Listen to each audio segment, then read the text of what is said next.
반대매매 1차 방어 후 캡처한 계좌입니다. 손실도 손실이지만 이 정도 상태에서 반대매매 방어를 6차례 방어했습니다. 결과는 6번 방어 후 반대매매 상황이 멈추었고 일주일 만에 보유 자본이 5천만 원 증가했습니다. 보세님 계좌 보니까 많이 살아났는데 지금 보이죠? 3월 24일 주회를 눌러볼게요. 이게 반대매매 대응을 몇 번 했는지 여러분들은 아시죠? 그죠? 여기 보면 이제 400만 원은 나중에 입금한 거고 횟수죠. 그죠? 하나 둘 셋 여기 셋 위에 하나 더 있어. 그죠? 여러분들이 이거 알지? 그지? 반대매매 몇 번 대응했나? 그지? 4번 대응했죠. 그죠?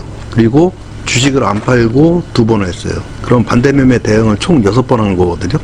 전체 6번을 했습니다. 지금까지 6번을 했는데 보면은 금액이 제일 바닥을 친 날이 4월 6일이에요. 4월 6일 잔고가 4월 7일 잔고가 얼마까지 내려가냐면 이쪽에도 확대를 한번 해볼까요? 확대를 시켜서 4월 7일도 이거 대응했네. 그지? 이날이 이제 마지막 대응을 했어요. 이때 잔고가 5,500이에요. 주식으로 이런 건 없지. 이제 5,500이죠. 그죠? 이게 중요하다는 얘기야. 이분 방송 안 들어왔으면 6번 다 반대매매 됐어요. 100%. 그 해서 약간 거기 손해 난 거는 손절하면서 바꿔치기 하면서 있긴 있었지만 데미지는 하나도 없어요. 다시 왜 그런지 설명드릴게요. 이제 계좌를 사람들이 못 보니까 이게 뭔지는 모르거든. 이게 지금 4월 6일이죠. 4월 6일 날 바닥을 치고 그러면 4월 7일부터 검색을 한번 해볼게요. 그래서 수익금 한번 보겠습니다. 4월 7일. 현재로서는 반대매매 시작되기 전보다는 640만 원이 플러스 된 게 있어요. 그죠? 수익이 640만 원 된 걸로 돼 있고 바닥 치고 나서는 얼마가 회복됐냐면 4월 6일이었으니까 4월 7일이었으니까 4월 8일부터 검색해야지. 4월 8일부터 조회. 이게 불어난 돈이에요. 지금 오른쪽이. 그럼 주가가 올라서 급등이 돼서 이렇게 수익이 좋아진 건 아니란 얘기지. 그지? 플러스 한번 보여드릴게요. 그죠? 2,500만 원 그죠? 회복됐죠. 그죠? 반대매매에 대해서 나가 떨어졌으면 이거 회복이 안 되죠. 그죠?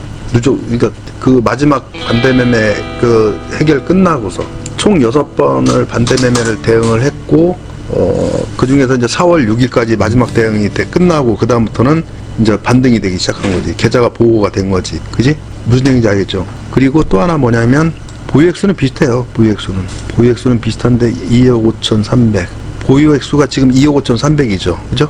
2억 5,300인데 8월 24일 4월 6일 날 보유 액수 4월 7일 날 보유 액수는 2억 4천이었어요. 그죠?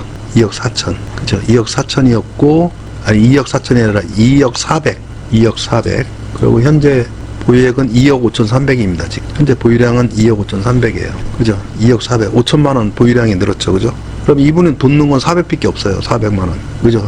2억 400에서 5천만 원 자산 증가됐죠. 그죠? 보유량이. 조금 전에 2억 400이었잖아. 여기 2억 400이잖아. 그죠? 그래 2억 400이었다고. 7일날 2억 400이었는데 지금 보유량은 2억 5천. 보유량 5천 늘었죠. 그죠? 보유량이. 그러니까 대응 6번을 해서 바닥을 쳤지만 실질적으로는 자산이 더 증가된 거예요. 만약에 반대매매를 됐다 하면 원금 회복은 안 됐겠죠. 그죠? 총 6번 대응했어요. 6번. 그래서 이분은 아까 얘기했듯이 지금 현재 그렇게 따지면 2억 5,300이 2,530이 자산이 증가되고 보유량은 5천 보유량이 회복된 거예요. 이거 밖에 열어줘도 몰라. 사람들 계좌 보는 방법들은 모르니. 그죠? 저기 반대매매 대응하고 나서부터는 조금씩 살아나가지고 지금 자산이 2,500 늘어나고 보유량 5천 늘어나고. 내가 말했잖아요. 자산 증가되면 2.2배 최소 주식량 늘어난다 그랬잖아. 그지? 네, 보유량 늘어난다 그랬잖아요. 지금 5천 늘어났잖아요. 그죠? 자산 증가되면 주식량이 더 늘어납니다.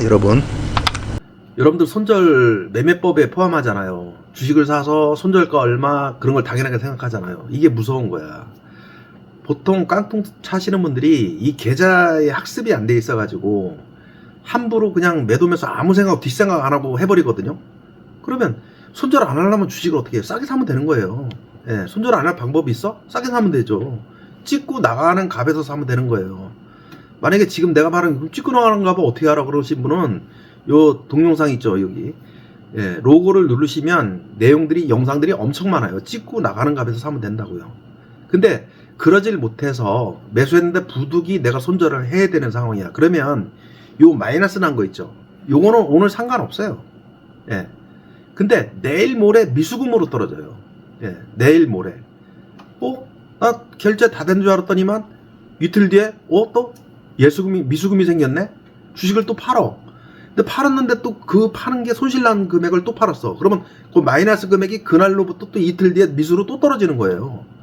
그러니까 그 과정을 3번 정도 하면 1억 갖고 했는데 갑자기 4천만 원 돼버리는 거지. 근데 본인은 모르고 있다가 갑자기 겪고 나서 알게 되는 거지. 이거 모르는 분 많습니다. 그래서 이런 것도 공부를 하셔야 돼요.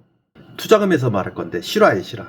어느 분이 1억 2천을 갖고 투자를 하다가 이렇게 반토막이 됐어요. 5천만 원대로 떨어졌습니다. 근데 전부 수익 종목은 팔아가지고 전부 손실 종목에 현금도 없어요. 그러면 이 종목은 어떻게 할 수가 없잖아요. 그죠? 더더욱이 손절도 아예 못하는 성향을 갖고 있어가지고 50만 원도 손절을 못해요. 손실 종목은 가득한 거죠. 그런데 이제 방송에 오셨거든요. 그래서 어떻게 했냐면 유동성이 없으니까 매매를 할 수 있습니까? 매매를 하려면 어떻게 해요? 부득이 종목을 하나 털어내야겠죠. 손절을 했어요. 그래서 종목을 돈을 꺼냈어요. 500만 원 좀 안 되게. 그래서 손실이 적은 걸 털어내고서 매매를 해서 일단 요 손실금을 채웠어요. 그러면 이 돈은 자유롭죠. 그죠? 자유로워졌어요.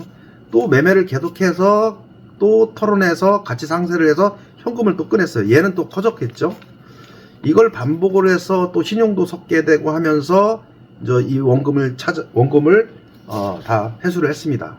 근데 이분 성향이 그런 걸 못하는 성향이라 손절 같은 거나 아니면 이렇게 대체하는 거 손해보는 거 10원도 아까우신 분이라 내가 버는 돈을 밖으로 빼라 그랬어요. 밖으로. 그래서 다시 이제 이렇게 됐는데 그전하고 다른 게 얘는 현금이에요. 그죠?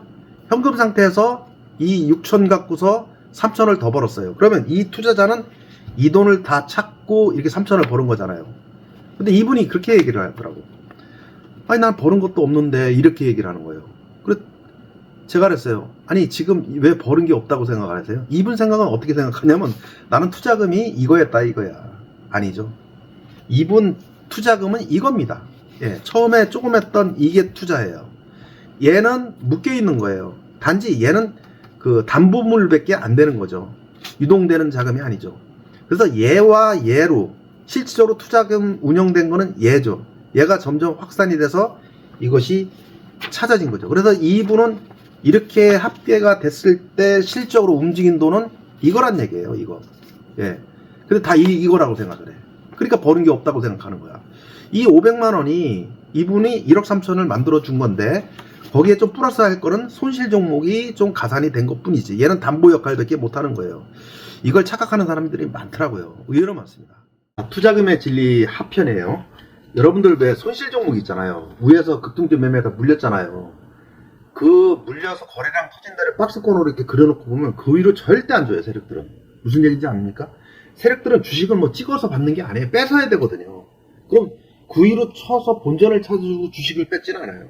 절대로 안 줍니다. 위로. 그렇기 때문에 고점에 물린 거를 그대로 가져간다는 건 정말 무식한 짓이에요. 그래서 작업을 해야 됩니다.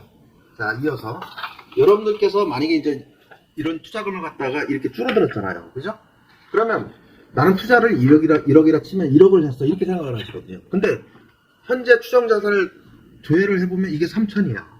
이게 실리적인 내 투자금이란 얘기죠. 근데 이게 다 손실이라 건들지를 못하거든요.